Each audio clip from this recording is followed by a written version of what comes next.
প্রিয় শিক্ষার্থী এবং সম্মানিত অভিভাবক মণ্ডলী, আসসালামু আলাইকুম। আপনাদের সবাইকে স্বাগত জানাচ্ছি সিকেবি প্রাইমারি অনলাইন ক্লাসে। আমি এস.এম. ইরফানুল হক, সহকারী শিক্ষক, চকরিয়া কুরুক বিদ্যাপীঠ। প্রিয় শিক্ষার্থীরা, আজকে আমি তোমাদের সামনে হাজির হয়েছি পঞ্চম শ্রেণীর ইংরেজি ক্লাস নিয়ে। আজকে তোমাদের ইংরেজি ক্লাসের আনসিন প্যাসেজ নিয়ে আমি আজকে আলোচনা করব। আনসিন প্যাসেজ সম্পর্কে তোমাদেরকে অবগত করার চেষ্টা করব। প্রিয় শিক্ষার্থীরা, তোমরা নিশ্চয়ই অবগত আছো আনসিন প্যাসেজ বলতে আমি কি বোঝাতে চেয়েছি। তৃতীয় শ্রেণীতে, চতুর্থ শ্রেণীতে তোমরা আনসিন প্যাসেজ করেছ। পঞ্চম শ্রেণীতে উঠে আমরা এটির একটু বিশদ আলোচনা করার চেষ্টা করব। ঠিক আছে? তো আমি আর কথা বাড়াচ্ছি না, চলে যাই আমরা আনসিন প্যাসেজের দিকে। প্রথমে আমরা আজকে জানব আনসিন প্যাসেজ কোনটাকে নিয়ে করছি। একটি ছোট্ট গল্পের মাধ্যমে তোমাদের আজকের আনসিন প্যাসেজটি বোঝানোর চেষ্টা করছি। এরপর আমরা প্যাসেজে যাব। চলো আগে দেখে আসি, দেখার পর আমরা বুঝতে পারবো যে আজকের বিষয়টি কী ছিল। ঠিক আছে প্রিয় বন্ধুরা, চলো একবার দেখে আসি। The Golden Egg. Once upon a time, there lived a farmer who was very poor. He was dedicated to his work and his earnings fulfilled all his needs. One fine evening, after returning from his work, he was very hungry. Oh, what shall I cook tonight? Just then, he heard a hen clucking outside his hut. Well, that hen will make a real good feast for me. With a little effort, the farmer caught the hen. As he was about to kill the hen squeaked. Oh, farmer, please don't kill me. I will help you. What is this? A hen that can speak? Ah, okay. I will not kill you then. But how can you help me? Tell me quickly. If you won't kill me, I will lay a golden egg every day for you. What? A golden egg? That too every day? But why should I believe you? What if you are lying? Oh, farmer, please believe me. If I do not lay a golden egg tomorrow, you can kill me then. Fine. I will wait till tomorrow then. The farmer put aside the hen without killing it. The next morning, as soon as the farmer woke up, he went near the hen to find whether it had laid any golden egg. Oh, it is true. Ah, it's a golden egg. He happily took the golden egg and went to the town to sell it. He stood in the middle of the street and shouted, "Golden egg for sale, golden egg for sale. A golden egg is for sale here now. La la la la la, la la la la la." Aha! What? Is it really a golden egg? Yes, it is an egg of solid gold. Soon the crowd gathered around him and was amazed to see the golden egg. I want it. No, it's mine. I want to buy it. Sell it to me. It's all yours then. Don't worry. I will bring another one tomorrow. There are enough for everybody. The farmer sold the golden egg for a good price. The next day, when he woke up, he went straight to look out whether there was another golden egg. Good. Very good. Another golden egg. I'll sell it right away. And once again, he went to town and sold the egg. Golden egg for sale. Tell me, how much do you want? After that day, the hen gave him a golden egg every day. As the farmer grew richer because of the golden eggs, he became greedy too. I want to have more and more money. I'm tired of waiting every day just for one golden egg which is being laid. Then he thought and thought. I'm gonna kill the hen and I will find the gold mine she has inside and I will have all her treasure at once. So the farmer decided to cut her open and he found nothing inside the hen. This can't be. Where is the gold mine? Where is the treasure? Now I don't have the hen and the golden eggs as well. What will I do now? The moral behind this story is It is possible to satisfy your need, but it is impossible to satisfy your greed. প্রিয় শিক্ষার্থীরা, কেমন লাগলো তোমাদের? নিশ্চয়ই তোমাদের অনেক ভালো লেগেছে। তাহলে তোমরা এতক্ষণে বুঝে গেছো যে আমার আজকের আনসিন পেসেজ কি সম্পর্কে। হ্যাঁ, তোমরা এতক্ষণ ধরে একটি ছোট্ট গল্প দেখলে। এই গল্পের মধ্যে তোমরা কি শিখলে? লুবি মানুষের কথা শিখলে, তাই না? তো চলো আমরা এবার যা তোমরা এতক্ষণ ধরে দেখেছো সেটির আলোকে আমরা একটা আনসিন পেসেজ করার চেষ্টা করি। ঠিক আছে? তোমাদের বোঝার সুবিধার্থে আমি বোর্ডে বড় স্ক্রিনে তোমাদেরকে আনসিন পেসেজটা পড়ে শোনাচ্ছি। শিক্ষার্থীরা, তোমরা দেখতে পাচ্ছ বোর্ডে লেখা আছে, আনসিন পেসেজের উপরেই লেখা আছে, read the following text carefully and answer the questions. তারপর আমরা দেখতে পাচ্ছি আজকের আনসিন পেসেজ যেটি সম্পর্কে আমাদের আলোচনা সেটি হচ্ছে কি, গোল্ডেন অ্যাগ নিয়ে, তাই না? গোল্ডেন অ্যাগ এবং গ্রিডি ম্যান। তো চলো আমরা একটু আনসিন পেসেজটা পড়ে আসি বাংলা অর্থ সহকারে। Once upon a time there was a farmer. একদা এক সময় একজন কৃষক ছিল। He had a wonderful pet goose. তার একটি চমৎকার পোষা রাজহংসী ছিল। তাহলে তোমরা দেখতে পাচ্ছ ওয়ান্ডারফুল, ওয়ান্ডারফুল শব্দের অর্থ কি? চমৎকার। কেমন? আর প্যাট মানে হচ্ছে পোষা, গোস অর্থ হচ্ছে কি? রাজহংসী। Every morning she laid a golden egg. Every morning, প্রত্যেক সকালে, প্রত্যেক দিন সকালে she laid a golden egg. সে একটি করে স্বর্ণের ডিম পাড়ত। ঠিক আছে? তাহলে এখানে লেট শব্দের অর্থ হচ্ছে কি? পাড়ত। আর গোল্ডেন মানে হচ্ছে স্বর্ণ, গোল্ড, আর এক মানে তো ডিম, তোমরা জানোই। The farmer use to sell the golden egg to the market. The farmer used to sell. কৃষক কি করতে চেয়েছিল? স্বর্ণের ডিমগুলো বিক্রি করতে চেয়েছিল। কোথায় বিক্রি করতে চেয়েছিল? মার্কেটে। কেমন? মার্কেট বা বাজার। ঠিক আছে? সেল অর্থ হচ্ছে তাহলে কি? বিক্রয় করা। আর মার্কেট অর্থ বাজার। কৃষকটি কি করতে চেয়েছিল? বাজারে এই স্বর্ণের ডিমগুলো বিক্রি করতে চেয়েছিল। He became rich. সে ধনী হয়ে উঠতে চেয়েছিল। became অর্থ হচ্ছে কি? হয়ে ওঠা। আর রিচ অর্থ হচ্ছে ধনী। But by this time the man became very greedy. কিন্তু এই সময় মানুষটি কি হয়ে গেছে? খুব লোভী হয়ে পড়েছে। কেমন? গ্রিডি শব্দের অর্থ তাহলে কি? লোভী। ঠিক আছে? গ্রিডি অর্থ লোভী। He wanted to have all the eggs at a time. সে সবগুলো ডিম একসাথে পেতে চেয়েছিল। তাহলে ওয়ান শব্দের অর্থ কি? চাওয়া। আর ওয়ান্টেড অর্থ হচ্ছে চেয়েছিল। অ্যাট এ টাইম, একসাথে, একেবারে। কেমন?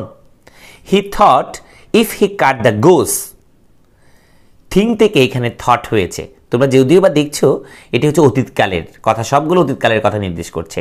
তাহলে এখানে অবশ্যই ফার্স্ট পার্টিসিপল ফর্ম ব্যবহৃত হয়েছে। কেমন?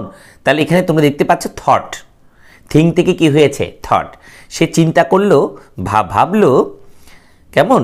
If he cut the goose, সে যদি এই রাজহংসীটাকে কেটে ফেলে, he would get all the eggs at a time, সে একেবারে অনেকগুলো ডিম পেয়ে যাবে। অ্যাট এ টাইম শব্দের অর্থ কি বলেছি? একেবারে বা একসাথে, একই সাথে। কেমন? And he would be rich overnight, এবং সে রাতারাতি অনেক বড় লোক হতে পারবে। কেমন? ওভারনাইটের তো তাহলে কি? রাতারাতি। ওভারনাইটের তো কি? রাতারাতি। সো হি কাট দ্য বেলি of the goose with sharp knife. So, তাই he cut the belly. তাই সে কি করলো? পেটটি কাটলো। of the goose, কিসের পেট কেটেছে? রাজহংসীর পেট কেটেছে। with sharp knife. শার্প শব্দের অর্থ হচ্ছে ধারালো, নাইফ অর্থ হচ্ছে কি? ছুরি। সে ধারালো ছুরি দিয়ে রাজহংসীর পেটটি কেটে ফেলল। বাট অ্যালাস, কিন্তু হায়, there was no egg in it, কিন্তু সেখানে কি নেই? কোনো ডিম নেই। কিন্তু সেখানে কোনো ডিম ছিল না। দ্য ফার্মার ওয়াজ আনহ্যাপি, কৃষকটি আবারও অসুখী হয়ে পড়ল। and remained poor, এবং সে আবারও গরিব রয়ে গেল। শিক্ষার্থীরা, আমি বাংলা অর্থ সহকারে তোমাদেরকে প্যাসেজটি পড়ানোর চেষ্টা করেছি। এবার আমি আরেকবার তোমাদেরকে আনসিন প্যাসেজটি পড়ে শোনাই। কেমন? তোমরা আমার সাথে সাথে বাসায় এটি অনুশীলন করবে, উচ্চারণগুলো তোমরা একটু খেয়াল করবে। Once upon a time there was a farmer. He had a wonderful pet goose. Every morning she laid a golden egg. The farmer used to sell the golden egg to the market. He became rich, but by this time the man became very greedy. He wanted to have all the eggs at a time. He thought if he cut the goose, he would get all the eggs at a time, and he would be rich overnight. So he cut the belly of the goose with a sharp knife. But alas, there was no egg in it. The farmer was unhappy and remained poor. শিক্ষার্থীরা, শুনেছো তোমরা প্যাসেজটি? কিছুক্ষণ আগে তোমরা ভিডিওতে কৃষক কিভাবে দুঃখে পড়েছিল সেটি তোমরা দেখেছো, তাই না? এই যে আনসিন প্যাসেজটি তোমাদেরকে এতক্ষণ ধরে আমি বোঝানোর চেষ্টা করেছি। এই আনসিন প্যাসেজ যেটা তোমরা এতক্ষণ স্ক্রিনে দেখেছো, এই আনসিন প্যাসেজের আলোকে প্রশ্ন আসে 4টি। কয়টি প্রশ্ন আসে? 4টি প্রশ্ন আসে। এই 4টি প্রশ্নের মধ্যে রয়েছে, প্রথমে কি রয়েছে? প্রথমে হচ্ছে সুইটেবল ওয়ার্ড, উপযুক্ত শব্দ। কেমন? উপযুক্ত শব্দ বসিয়ে তোমাকে কি করতে হবে? শূন্যস্থান পূরণ করতে হবে। এই প্রশ্নটা আসে 5 নম্বরে। কত নম্বরে? 5 নম্বরে। এখানে 5টি প্রশ্ন থাকবে, 5টি প্রশ্নের মান থাকবে 5 নাম্বার। কেমন? একটি 1 নাম্বার করে করে। এরপরে 6 নম্বরে যে প্রশ্নটা আসবে সেটি হচ্ছে ট্রু ফলস। ট্রু ফলসের মধ্যে তোমরা শুধু কি করবে? ট্রু এবং ফলস, শুধু উত্তরটা তোমরা লিখবা, কিন্তু ফলসের কারেক্ট আনসার লিখতে হবে না। এখানে রয়েছে 6 নাম্বার, ঠিক আছে? এরপরে আসবে 7 নম্বরে আনসার দ্য ফলোইং কোয়েশ্চেন। প্রশ্নগুলোর উত্তর আসবে। এই প্রশ্নগুলোর উত্তর হচ্ছে একটিতে থাকবে 2 নাম্বার করে, তাহলে 5টাতে কত নাম্বার থাকবে? 10 নাম্বার। এরপরে তোমরা সর্বশেষ যেটি পাবে সেটি হচ্ছে লেটার। 8 নম্বরে পাবে কি? লেটার। লেটারটা লিখতে হবে উপরের প্যাসেজের আলোকে, তোমাকে একটি লেটার লিখতে হবে। তা আমরা সবার শেষে তোমাদেরকে একটি লেটার ফরম্যাট দেওয়ারও চেষ্টা করব। যে লেটারের ফরম্যাটটা তোমরা যদি দেখো, অনুশীলন করো, তাহলে তুমি যে কোনো লেটার যে কোনো জায়গা থেকে আসুক না কেন, তুমি সহজেই এই লেটারটা লিখতে পারবে। আমি একটি লেটার ফরম্যাট নিয়ে তোমাদের সর্বশেষ আলোচনা করার চেষ্টা করব, ঠিক আছে? তো শিক্ষার্থীরা, তাহলে আর কথা বাড়াচ্ছি না, চলো আমরা বোর্ডের দিকে আবার একটু তাকাই। আমরা একটু স্ক্রিনে আবারও ফিরে যাই, 5 নাম্বার প্রশ্ন নিয়ে আমরা একটু আলোচনায় যাই, ঠিক আছে? চলো তাহলে একবার বোর্ডের দিকে তাকাই। শিক্ষার্থীরা, তোমরা 5 নাম্বারে দেখতে পাচ্ছ, fill in the blanks using the right word from the box. বক্সের এই যে বক্সের ভিতরে যে সঠিক শব্দগুলো রয়েছে, এই সবটি শব্দগুলো খালি করে বসিয়ে তোমাদের কি করতে হবে? শূন্যস্থানটা পূরণ করতে হবে। You will not need to use all the words. যেগুলো প্রয়োজন হবে না সেই সমস্ত শব্দ তোমার এখানে ব্যবহার করার প্রয়োজন নেই, দরকার নেই। তাহলে আমরা বক্সের শব্দগুলো একটু দেখি, তার অর্থগুলো একটু জানি। কেমন? বক্সে আমরা দেখতে পাচ্ছি গেভ, গিভ থেকে আসছে কিন্তু এটা গেভ। তারপর আসছে কি? লেট, লে থেকে আসছে কি? লেট, তাই না? তারপর আসছে কি? ডিসাইডেড। ডিসাইডেড মানে তো তোমরা অবশ্যই জানো যে সিদ্ধান্ত নেওয়া, কেমন সিদ্ধান্ত নিয়েছে। আর পুয়ার মানে হচ্ছে গরিব। তারপর হ্যাভ, হ্যাভ শব্দের অর্থ আমরা সবাই জানি যে আছে। তারপর আছে কি ফুলিশ, ফুলিশ শব্দের অর্থ হচ্ছে কি নির্ভুত। এবং আরেকটি রয়েছে রিচ, রিচ শব্দের অর্থ কি ধনী। আরেকটা দেখতে পাচ্ছি আমরা, সেটা কি প্যাটিয়েন্স, প্যাটিয়েন্স শব্দের অর্থ হচ্ছে কি ধৈর্য। কেমন, প্যাটিয়েন্স অর্থ কি ধৈর্য। এবার চলো আমরা শূন্যস্থানের ABCDE পর্যন্ত যেগুলো রয়েছে এগুলো আনসার করার চেষ্টা করি। প্রথমে আমরা দেখতে পাচ্ছি the farmer wanted to dash all the eggs at a time. The farmer কৃষক wanted to dash at dash all the eggs at a time. কেমন, কৃষকটি কি করতে চেয়েছিল, একেবারে একই সময়ে ডিমগুলো নিতে চেয়েছিল। তাহলে এখানে কি হতে পারে শূন্যস্থানে, ওয়ান্টেড টু হ্যাভ হবে।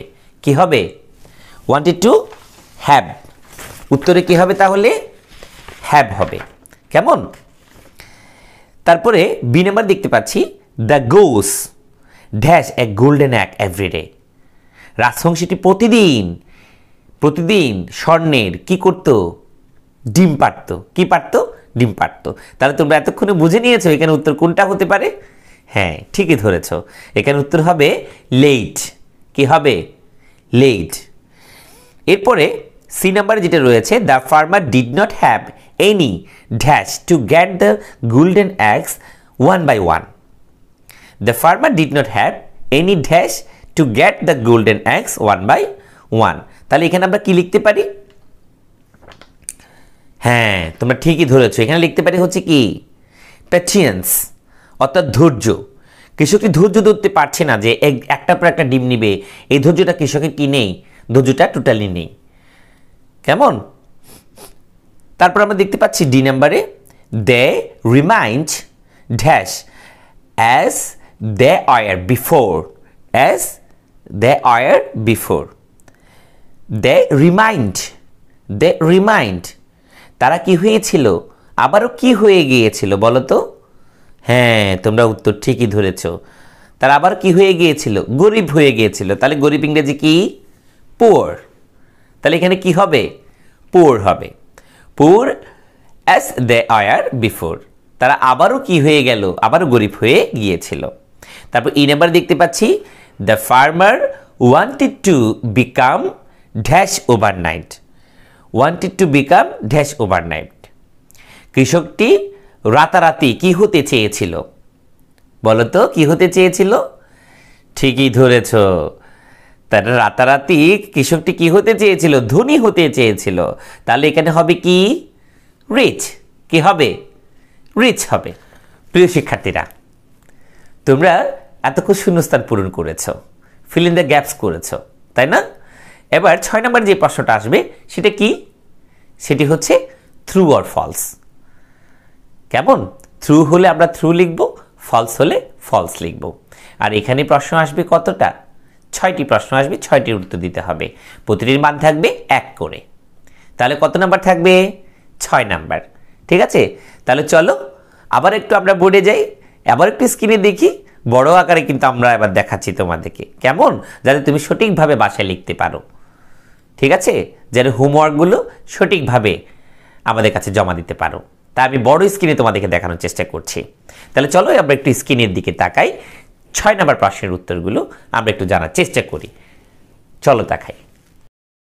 প্রিয় শিক্ষার্থীরা, তোমরা দেখছো বোর্ডে write true or false.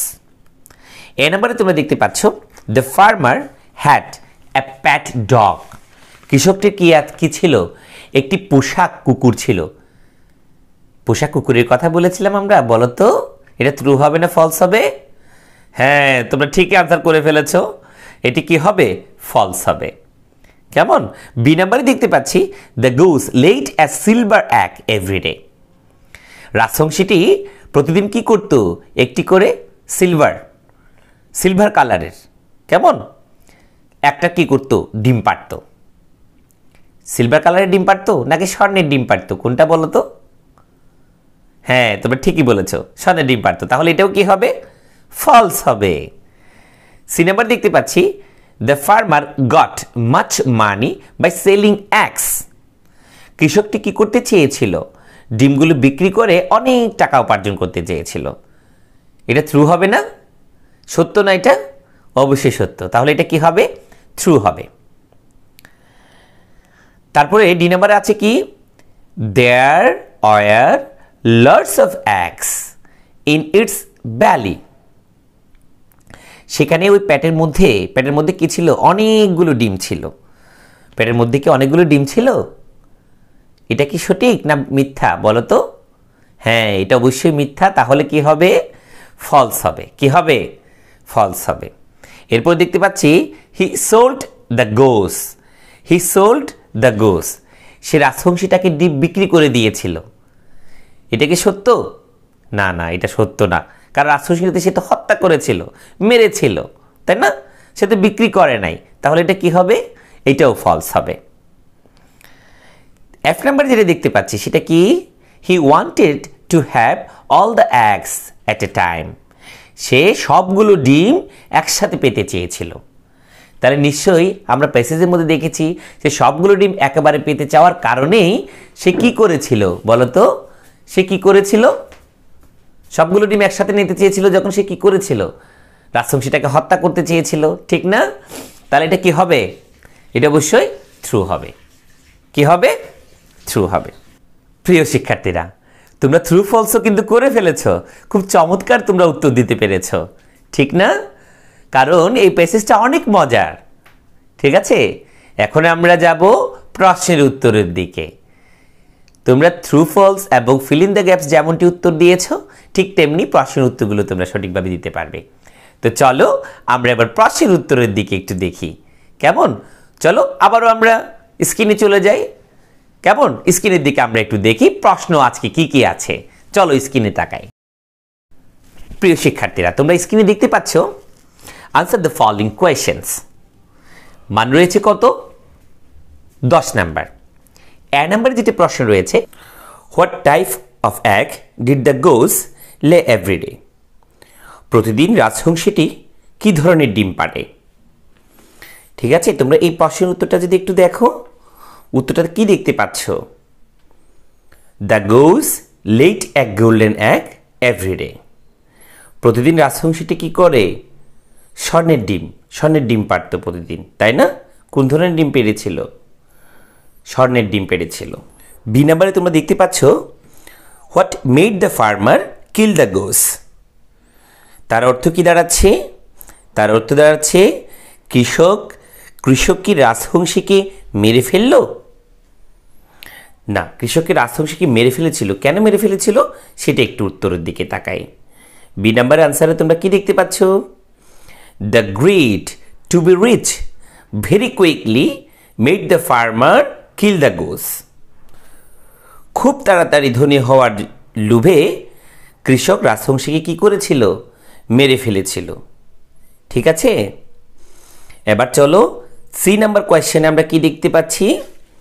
C number question দেখতে পাচ্ছি what was the wrong thinking with the farmer. What was the wrong thinking with the farmer. কৃষকের ভুল চিন্তা ভাবনা কি ছিল? কৃষকের ভুল চিন্তা ভাবনাটা কি ছিল? তো আমরা একটু আনসারের দিকে তাকাই। তার কি চিন্তা ভাবনাটা ভুল ছিল? একটু আনসারের দিকে তাকাই। আমরা আনসারে দেখতে পাচ্ছি কি? দেখতে পাচ্ছি the wrong thinking with the farmer was that goes must have many golden eggs in it's stomach and that it's stomach was made of gold. তাহলে তার অর্থ কি দাঁড়াচ্ছে? কৃষকের সাথে ভুল ধারণাটা ছিল রাজহংসীর পেটে অবশ্যই কি অনেকগুলো সোনার ডিম থাকতে পারে এবং এই পেটটিও সোনার তৈরি, সেটা কি করেছিল? সে মনে করেছিল। কেমন? এবার চলো ডি নাম্বার প্রশ্নে কি দাঁড়াচ্ছে দেখি একটু। ডি নাম্বার প্রশ্নে দাঁড়াচ্ছে what did the farmer do to be rich quickly? কৃষক দ্রুত ধনী হওয়ার জন্য কি করেছিল? ডি নাম্বার আনসার এবার কি দেখতে পাচ্ছি শিক্ষার্থীরা? ডি নাম্বার আনসারে তোমরা কি দেখতে পাচ্ছ? The farmer cut the belly of the goose to be rich quickly. কৃষক দ্রুত ধনী হওয়ার জন্য রাজহংসীটার কি করেছিল? পেটটি কেটেছিল। ঠিক আছে, ই নাম্বারে কি দেখতে পাচ্ছি শিক্ষার্থীরা? ই নাম্বারে দেখতে পাচ্ছি when was the farmer unhappy. কখন কৃষকটি অসুখী ছিল? কেমন, কৃষকটি অসুখী কখন ছিল? তো উত্তর আমরা একটু দেখি। The farmer was unhappy when he saw that there are no eggs inside the belly of the goose. কেমন, কৃষকটি তখনই আনহ্যাপি অসুখী ছিল যখন দেখলো কি ওই যে পেটের ভিতরে কোনো ধরনের যখন ডিম পায়নি, সে যখন কোনো ডিম দেখতে পায়নি, তখনই সে কি হয়ে গেল? আনহ্যাপি হয়ে পড়ল, অসুখী হয়ে পড়ল।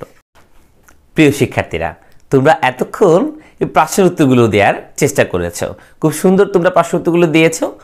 আমি তোমাদেরকে সহযোগিতা করেছি প্রশ্ন উত্তরগুলো দেওয়ার ক্ষেত্রে, কি বলো? তাহলে একেবারে সোজা না বিষয়টা? খুবই সহজ।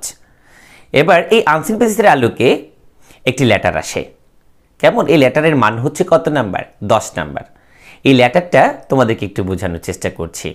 আমি একটি লেটার ফরম্যাট তোমাদেরকে বলবো, এই লেটার ফরম্যাটের আলোকে তোমরা পুরো লেটার যেখান থেকে আসুক না কেন সেটি লিখতে পারবে। প্রথমে আমরা প্রশ্নটা দেখব, এরপরে আমরা লেটার ফরম্যাটটা তোমাদেরকে বুঝিয়ে দেব। ঠিক আছে, তো চলো আর কথা বাড়াচ্ছি না, এবার একটু আবারও স্ক্রিনে চলে যাই। প্রিয় শিক্ষার্থীরা, তোমরা স্ক্রিনে দেখতে পাচ্ছ একটি প্রশ্ন দেয়া আছে। এই প্রশ্নটি, এই লেটারের প্রশ্নটি আমরা দিয়েছি কোত্থেকে? সেটি হচ্ছে এই প্যাসেজের আলোকে। কেমন, প্রতিটা আনসিন প্যাসেজের আলোকে একটি একটি করে তোমাদের কি থাকবে? লেটার থাকবে। লেটার যেখান থেকেই আসুক তুমি সেখান থেকে উত্তর দিতে পারবে। যদি তুমি আজকে যে লেটার ফরম্যাটটা নিয়ে আমি আলোচনা করছি সেটি যদি তুমি ভালো করে বুঝতে পারো এবং শিখতে পারো, তাহলে যে কোনো লেটার তুমি সহজে লিখতে পারবে। ঠিক আছে, তো চলো প্রশ্নের মধ্যে কি বলা হচ্ছে একটু দেখি। প্রশ্নে বলা হচ্ছে, সাপোজ ইউ আর রবি। মনে করো তুমি রবি, living at Niribili residential area in Chokoria। তুমি কি করো? নিরিবিলি আবাসিক এলাকা, চকরিয়া নিরিবিলি আবাসিক এলাকার মধ্যে তুমি কি করো? বাস করো। Your friend Selim lives at Banani, Dhaka. তোমার বন্ধু ঢাকা বনানীতে বাস করে।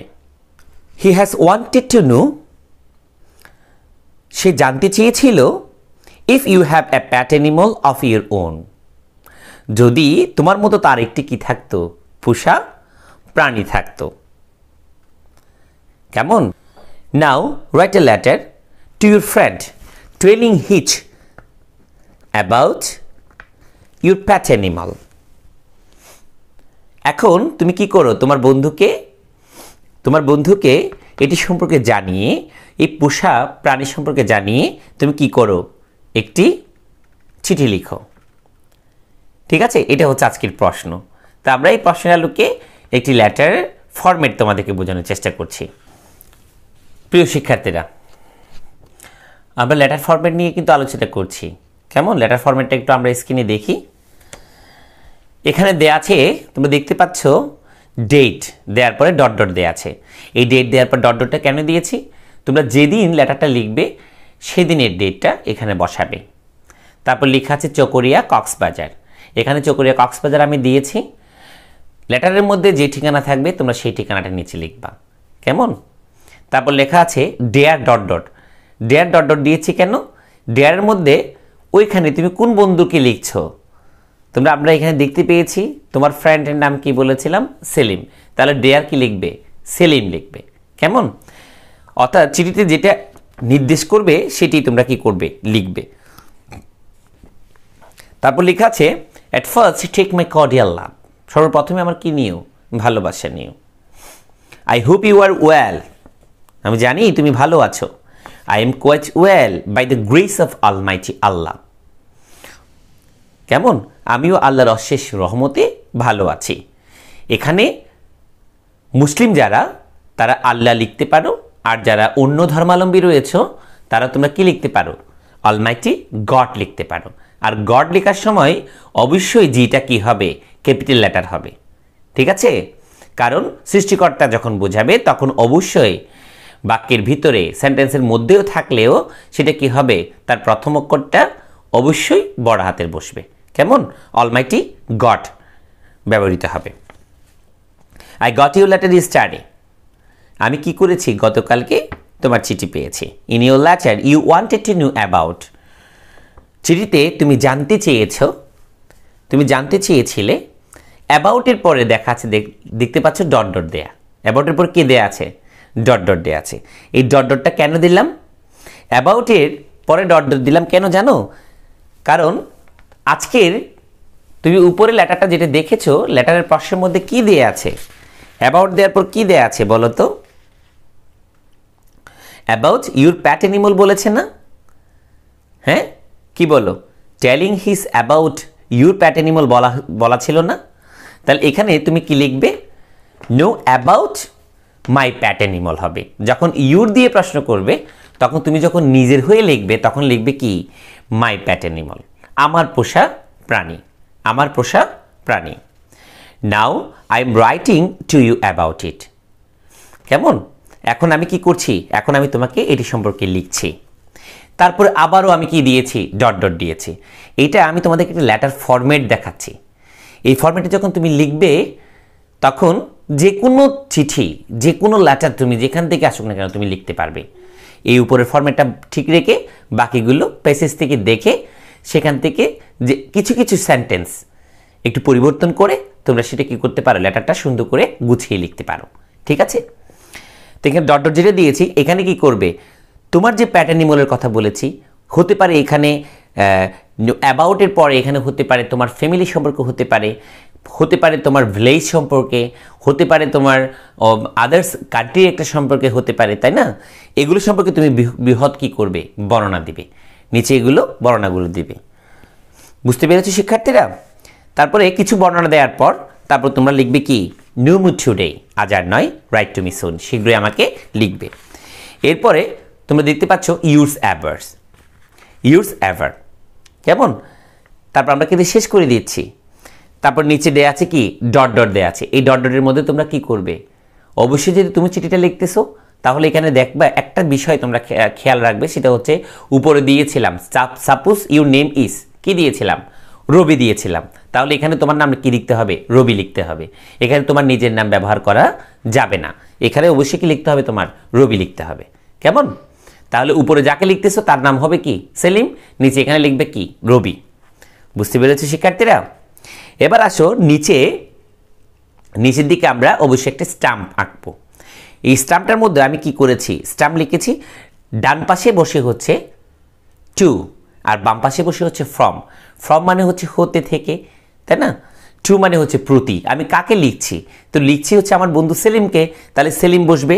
আর সেলিম লেখার পরে তুমি চৌকরিয়া কক্সবাজার লিখে দিবে না, কারণ সেলিমের ঠিকানা বলেছি অলরেডি উপরে যেটা প্রশ্ন রয়েছে সেখানে লেখাই আছে। সেলিমের ঠিকানা হচ্ছে কোথায়? বনানী, ঢাকা। এখানে বনানী ঢাকার ঠিকানাটা দিবে, রোড নাম্বার, হাউস নাম্বার, কেমন, ব্লক নাম্বার, এগুলো ব্যবহার করবে তোমরা। ঠিক আছে? তারপর এখানে ফ্রম মানে হচ্ছে তুমি এখান থেকে লিখছো, তাহলে তুমি রবির ঠিকানাটা বসবে। রবির মধ্যে তুমি দিবে। তাহলে রবির ঠিকানা কোথায় বলেছিলাম? রবি বলেছি নিরিবিলি রেসিডেন্সিয়াল এরিয়া, চকরিয়া, কক্সবাজার, এখানে এটা বসবে। ঠিক আছে? তোমরা নিশ্চয়ই লেটার ফরম্যাটটা বুঝেছো। তোমরা যে কোনো লেটার নিশ্চয়ই এবার লিখতে পারবে। প্রিয় শিক্ষার্থীরা, এতক্ষণ তোমরা এই লেটার ফরম্যাট সম্পর্কে জেনেছো, ঠিক আছে না?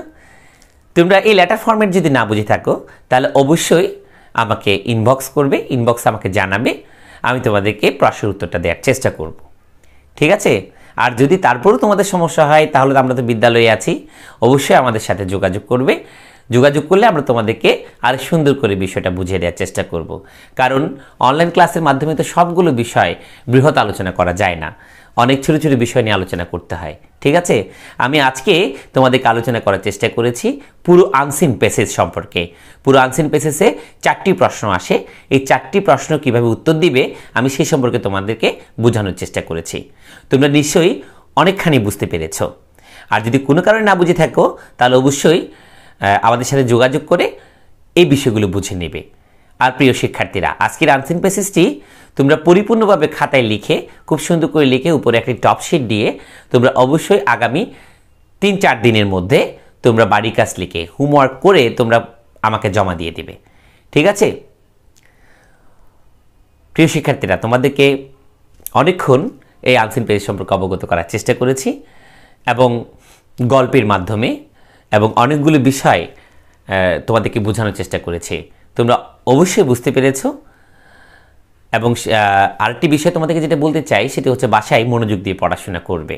হ্যাঁ, আর নিয়মিত তোমরা বাড়ি কাজগুলো অবশ্যই জমা দিবে।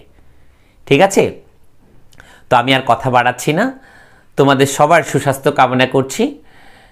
আমাদের সম্মানিত অভিভাবক মণ্ডলী যারা এতক্ষণ বসে আপনার বাচ্চাদের পাশে বসে এতক্ষণ ধরে ক্লাসটা করার জন্য সহযোগিতা করেছেন, আপনাদেরকে আন্তরিক ধন্যবাদ জানাচ্ছি। এবং সেই সাথে আমাদের জন্য আপনারা সবাই দোয়া করবেন, আমরা যেন রীতিমতো আমরা আপনাদের বাচ্চাদেরকে ভালোভাবে গড়ে তুলতে পারি, সেই দোয়া সবসময় আমাদেরকে করবেন অবশ্যই। তো সবাই ভালো থাকবেন, সুস্থ থাকবেন, সেই প্রত্যাশায় আজকের মতো অনলাইন ক্লাস শেষ করছি। ধন্যবাদ সবাইকে। আসসালামু আলাইকুম ওয়া রাহমাতুল্লাহি ওয়া বারাকাতুহু।